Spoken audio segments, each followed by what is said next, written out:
नमस्कार भैया और बहिनी। और आप दोगे पेपर को 4 अगर आपने पढ़ लिया चैप्टर 4। जी हाँ साथियों, जैसा कि आप जानते हो कि क्लास 9th के साइंस का चैप्टर 4 है स्ट्रक्चर ऑफ एटम। तो बेसिकली इस चैप्टर के अंदर जो एटम के बारे में जितना पोर्शन है उसको आज हम डिस्कस करने वाले हैं। यानी कि एटम के अंदर क्या होती है, क्या चीजें पाई जाती हैं, एटम क्या होता है, तो इन सब के बारे में आज हम डिस्कस करने वाले, एकदम करो के एकदम खखोर खखोर के पूरा डिस्कस करेंगे। हाँ, ये चलिए शुरू करते हैं। क्या होता है एटम? तो देखिए, हमने पिछले वीडियो में पढ़ा था कि भैया जो एटम होता है वो स्मॉलेस्ट एंटिटी होता है, यानी कि सबसे छोटा भाग होता है किसी भी चीज का। अब बहुत से लोग सोचेंगे यार ये एटम क्या होता है, इसको जान लेते हैं पहले।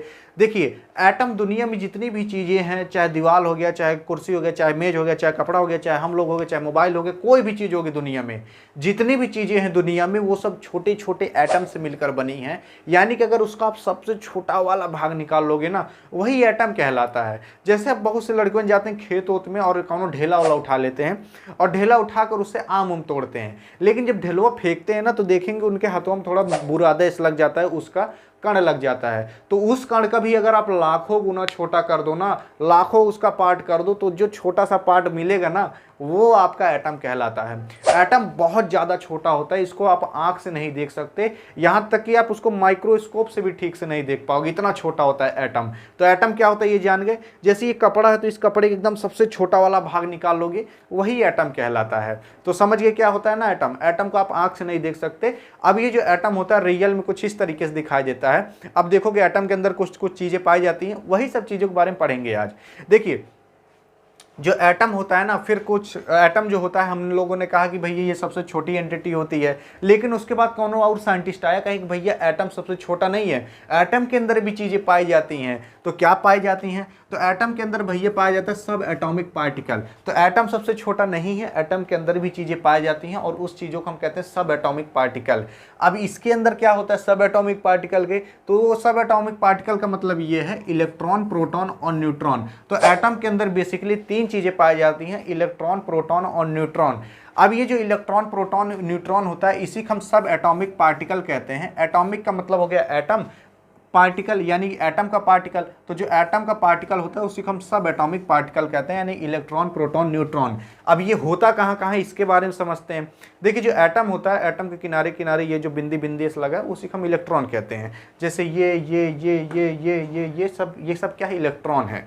और आप देखोगे जो एटम है, एटम का जो बीच वाला पोर्शन है उसको हम कहते हैं न्यूक्लियस। उसी न्यूक्लियस के अंदर प्रोटॉन और न्यूट्रॉन पाया जाता है। अब हम लोग के भी बीचों बीच में देखोगे एक ठो न्यूक्लियस पाया जाता है। हाँ, वहाँ चले गए, वहाँ की बात नहीं करो, पेटवा वाला न्यूक्लियस जो धुड़ियाँ, तो वो क्या है हम लोग के भी बीच में जैसे न्यूक्लियस टाइप का है, वैसे क्या होता है एटम के बीच में भी न्यूक्लियस होता है। ये जो न्यूक्लियस होता है ये बहुत ज़्यादा छोटा होता है, एटम से भी बहुत छोटा होता है। सोचिए, एटम इतना छोटा जिसको आप माइक्रोस्कोप से नहीं देख पा रहे हो, और उसके भी बीच में इतना छोटा न्यूक्लियस, जो कि न्यूक्लियस बहुत ज़्यादा छोटा होता है एटम से।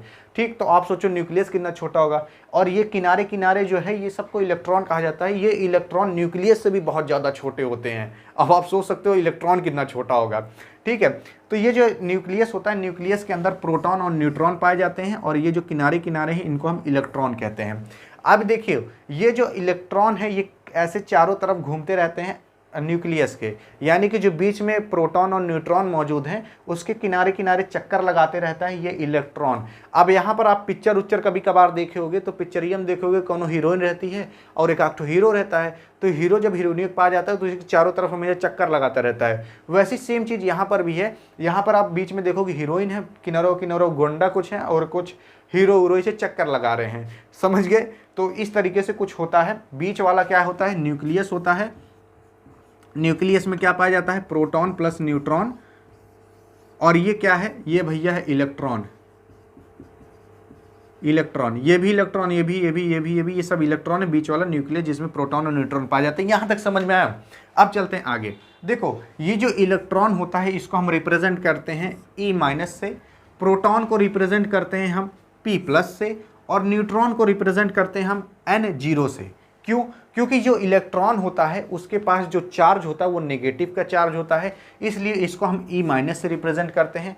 प्रोटॉन के पास P+ से रिप्रेजेंट करते हैं क्योंकि इसके पास पॉजिटिव का चार्ज होता है।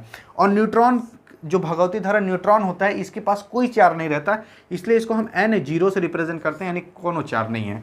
अब आपके मन में आ रहा होगा कि कितना चार्ज होता है इलेक्ट्रॉन के पास, कितना होता है, कितना प्रोटॉन के पास होता है। तो देखो जो इलेक्ट्रॉन होता है इसके पास चार्ज होता है 1.6 इंटू 10⁻19 कूलम, लेकिन यहाँ पर माइनस लगा है तो ये माइनस का चार्ज है, तो इसके पास इतना चार्ज होता है। यहाँ पर देखोगे सी, यानी कि इसका मतलब है कूलम। कूलम क्या होता है, बहुत से लोग मूड़ी खजुआने लगे होंगे, तो कूलम का मतलब ये है, जैसे कि ये जो कूलम होता है ये एक यूनिट होती है चार्ज को नापने के लिए। जैसे आप अपना वेट नापते होगे किलोग्राम में, 1 किलोग्राम, 2 किलोग्राम, 3 किलोग्राम, वैसे चार्ज को नापा जाता है कूलम में। जैसे 1 कूलम, 2 कूलम, 3 कूलम, वैसे एक इलेक्ट्रॉन के पास इतना चार्ज होता है 1.6 इंटू 10⁻19 कूलम।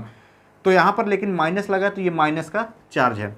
वैसे प्रोटॉन में कितना चार्ज होता है, जितना इलेक्ट्रॉन में चार्ज होता है उतना ही प्रोटॉन में चार्ज होता है, बस वही जो चार्ज होता है वो पॉजिटिव का चार्ज होता है इसमें। तो इसमें 1.6 इंटू 10⁻19 कूलम ये पॉजिटिव का चार्ज होता है। तो आप समझ गए होंगे कितना चार्ज होता है इलेक्ट्रॉन और प्रोटॉन में।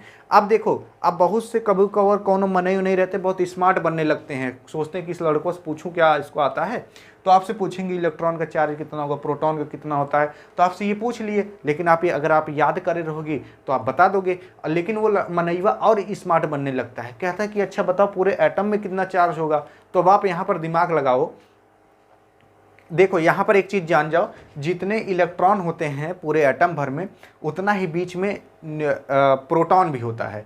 जितने इलेक्ट्रॉन होंगे किनारे किनारे उतना ही बीच में प्रोटॉन होगा, समझ गए। और न्यूट्रॉन तो होता ही है, लेकिन जितने नंबर ऑफ इलेक्ट्रॉन होंगे उतने ही नंबर ऑफ प्रोटॉन बीच में होंगे। तो अब आप देखो जितने इलेक्ट्रॉन हैं और जितने प्रोटॉन हैं दोनों का चार्ज सेम है, लेकिन ये माइनस का है ये प्लस का है, तो प्लस और माइनस क्या हो जाएंगे, दोनों कट के जीरो हो जाएंगे। यानी कि पूरे एटम भर में कोई चार्ज नहीं रहता, एकदम न्यूट्रल रहता है पूरा एटम, क्योंकि जितना इलेक्ट्रॉन चार्ज लगा रहा है उतना प्रोटॉन भी चार्ज लगा रहा है, तो जितना ये लगाएगा उतना ये भी लगाएगा, तो दोनों चार्ज एकदम सेम है, तो खत्म हो जाएगा चार्ज ही।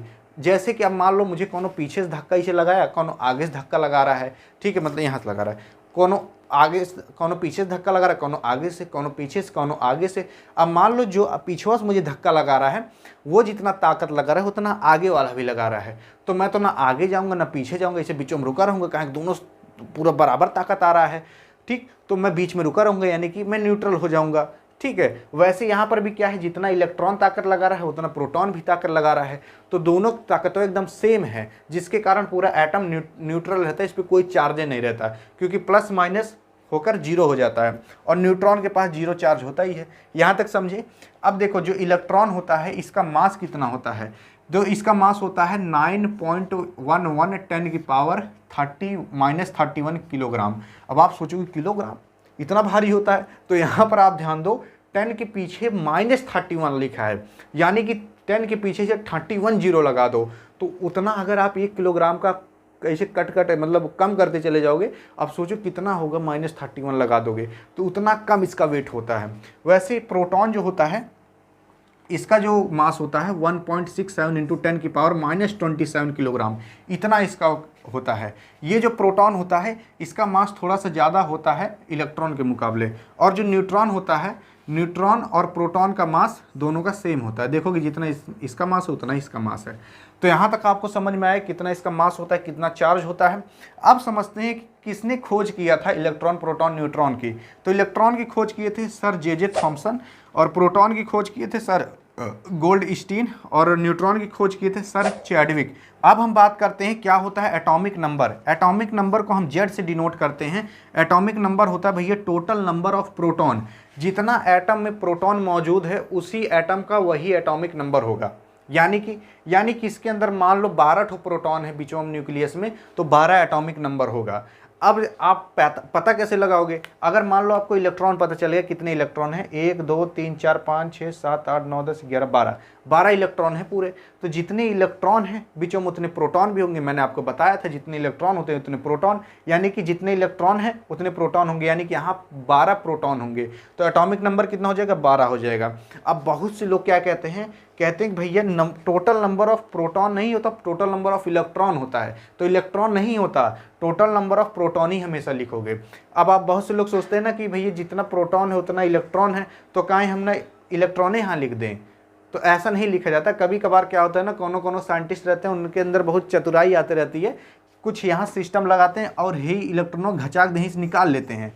इस इलेक्ट्रॉनों घचाक दे निकाल लिए, अब इलेक्ट्रॉन इसमें कम हो गया, बचा 11 इलेक्ट्रॉन, लेकिन प्रोटॉनों बीच में उतने हैं, तो इसीलिए हम टोटल नंबर ऑफ प्रोटॉन लिखते हैं, वही एटॉमिक नंबर माना जाता है।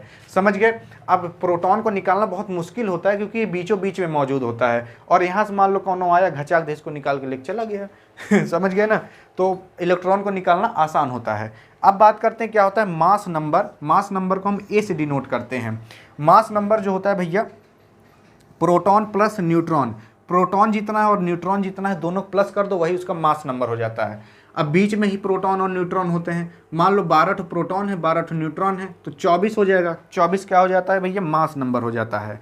तो एटॉमिक नंबर क्या होता है, टोटल नंबर ऑफ प्रोटॉन, और मास नंबर क्या होता है, प्रोटॉन प्लस न्यूट्रॉन। तो आई होप आप समझ गए होंगे एटम के बारे में थोड़ा बहुत। तो यहाँ पर होती वीडियो एंड। वीडियो पसंद आई हो तो करिएगा अपने मौसा के पास सेंड।